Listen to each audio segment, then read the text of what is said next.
Good morning मेरे प्यारे बच्चों। आज मैं आप सभी को पाठ 8 मृदा के वीडियो भाग 4 में मृदा अपरदन, अंग्रेजी में इसे सॉइल इरोजन कहते हैं। मृदा अपरदन के सहायक कारक बच्चों, मृदा अपरदन के बहुत से सहायक कारक होते हैं। पहला है वन अवरोपण, दूसरा अत्यधिक चराई, तीसरा बुरी कृषि आदतें, फोर्थ है आपका वन अग्नि। नेक्स्ट पॉइंट आपका बच्चों मृदा संरक्षण, मृदा का अपरदन से बचाव। बच्चों मृदा अपरदन से बचाव के निम्नलिखित जो है पॉइंट हैं। पहला है वन रोपण, दूसरा है चराई पर निगरानी, तीसरा है नई जोतने की विधियां, फोर्थ है सुनावत कृषि, फिर आपका पांचवा है घास उगाना। तो बच्चों आप सभी को एक एक करके इस वीडियो में पढ़ाएंगे। इसके पहले मैं आप सभी को जो है वीडियो भाग 3 में मृदा के रंग, मृदा में उगने वाले फसलों के बारे में पढ़ा चुका हूँ। बच्चों सबसे पहले मैं आपको मृदा अपरदन सॉइल इरोजन के बारे में पढ़ाऊंगा। बच्चों सॉइल इरोजन किसे कहते हैं? तो बच्चों पृथ्वी की सतह से मिट्टी का हट जाना ही मृदा अपरदन कहलाता है। बच्चों मृदा अपरदन को हटने के जो है कई फैक्टर हैं, कारक हैं, जैसे आपका वायु है, जल है और आपका वन अवरोपण है, अत्यधिक चराई है, बुरी कृषि आदतें, वन अग्नि आदि। तो बच्चों अब जो है मिट्टी का आपको बताए थे निर्माण कैसे हुआ है। बच्चों जो मिट्टी का निर्माण हुआ है वह अपक्षय प्रक्रम के द्वारा हुआ है, क्योंकि मिट्टी का निर्माण बेटा एक धीमी प्रक्रिया है।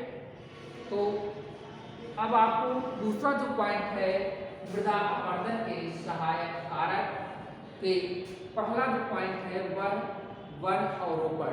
बच्चों मनुष्य जो है अपनी आवश्यकता की पूर्ति के लिए वनों को जो है काटता चला जा रहा है। वनों को काटने से बहुत से जो है हानियां होती हैं। पहला आपको बता दें बच्चों प्रदूषण बढ़ता है, दूसरा वायुमंडल में ऑक्सीजन की कमी होती है, क्योंकि पेड़ पौधे ही हमें ऑक्सीजन प्रदान करते हैं और कार्बन डाइऑक्साइड को एब्जॉर्ब करते हैं। तो इससे जो पेड़ की कटाई से जो कार्बन डाइऑक्साइड की मात्रा होती है बच्चों वायुमंडल में बढ़ जाती है, जिससे वायुमंडल का तापमान बढ़ने का जो है खतरा रहता है। तो इस तरह जो है वन अवरोपण करके जो है हम मृदा अपरदन को नहीं रोक सकते हैं, क्योंकि बने या पेड़ पौधे की जो जड़ें होती हैं बच्चों वे मिट्टी को जो है एक दूसरे से बांधे रहती हैं, जिससे मिट्टी का जो है बहाव नहीं होता है। तो बच्चों मृदा वृक्षों की जो है अंधाधुंध जो कटाई होती है उसी को हम वन अवरोपण कहते हैं। तो इसे बच्चों बताए थे अभी कि वने जो हैं या वनों की जो जड़ हैं वे मिट्टी को अपने में बांधे रहती हैं। अब आपका दूसरा पॉइंट है अत्यधिक चराई। तो आप देखोगे बेटा चारागाह में न बकरी, गाय, भैंस अन्य जानवर के खुरों से जो है मिट्टी कट जाती है। तो बच्चों जब बरसात होता है या हवा चलती है तो जो उपजाऊ मिट्टी है वह बह करके दूसरे स्थानों पर चली जाती है। इसलिए बेटा आपका अत्यधिक चराई के कारण हुए। अब तीसरा बेटा बुरी कृषि आदतें। बहुत से आप किसानों को देखते होंगे बच्चों कि वो खेतों को जोत करके छोड़ देते हैं।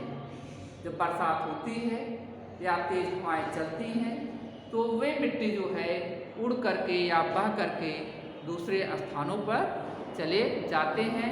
इस प्रकार से जो है बुरी कृषि आदतों के कारण मृदा का अपरदन होता है। तो नेक्स्ट आपका पॉइंट है कि वन अग्नि। बच्चों, वन अग्नि के कारण भी मृदा अपरदन होता है। वन अग्नि वनस्पतियों को समाप्त कर देती हैं, जिसके परिणामस्वरूप जो भूमि होता है बच्चों वह बंजर हो जाता है। ठीक, वह जो है खेती करने के उपयुक्त नहीं रह जाता है। तो बच्चों, जब तेज हवाएं चलती हैं तो बंजर की जो मिट्टी है वह उड़ करके दूसरे स्थानों पर चली जाती हैं, जिससे जो है मृदा अपरदन होता है।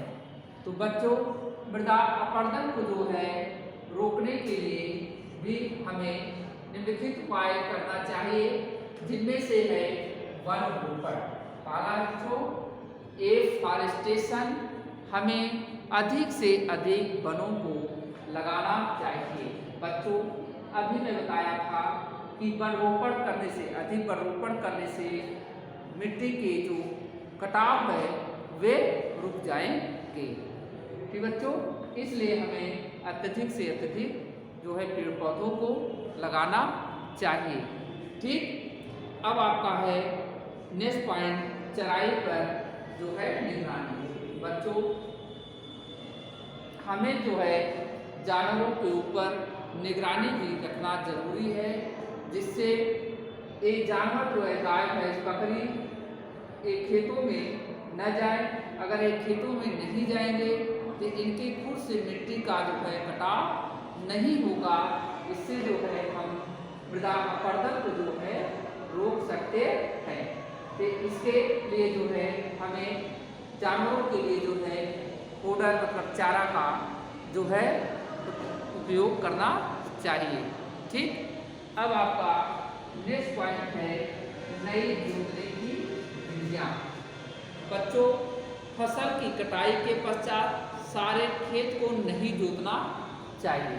बहुत से किसान होते हैं कि फसल की कटाई होते ही खेतों की जुताई कर देते हैं और करने के बाद वे जो है कुछ दिन के लिए उसी तरह छोड़ देते हैं। जब बरसात या हवाएं चलती हैं उससे जो है मिट्टी का जो बहाव या अत्यधिक होने के कारण उपजाऊ मिट्टी बच्चों बह करके चली जाती है। तो इसलिए जो है नई जोतने की विधियों को भी हमें अपनाना चाहिए। तो ऐसा करके हम मिट्टी को बेटा क्या है बहने से रोक सकते हैं। तो बच्चों, अब आता है सोपानवत कृषि। क्या आता है? सोपानवत कृषि। बच्चों, पहाड़ी क्षेत्रों में मृदा अपरदन बहते जल के कारण अत्यधिक होता है। पहाड़ों पर मृदा अपरदन को रोकने के लिए हमें जो है सोपानवत कृषि करनी चाहिए। मतलब इस तरह जो है हमें बांध को बना करके जो है जल के बहाव को कम कर देना चाहिए। जब जल का बहाव बच्चों कम होगा तो मिट्टी का बहाव कम होगा। अगर जल का बहाव अधिक होगा तो मृदा अपरदन अधिक होगी। इसलिए पहाड़ी क्षेत्रों में जो खेतियाँ की जाती है वह सोपानवत विधि के द्वारा की जाती है, जो कि आपको इस चित्र के द्वारा दर्शाए हुए हैं।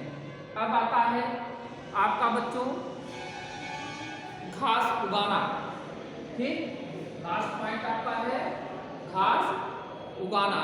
बंजर भूमि पर घास की परत लगानी चाहिए। बच्चों, जो बंजर भूमि होते हैं उन पर हमें घास को लगाना चाहिए।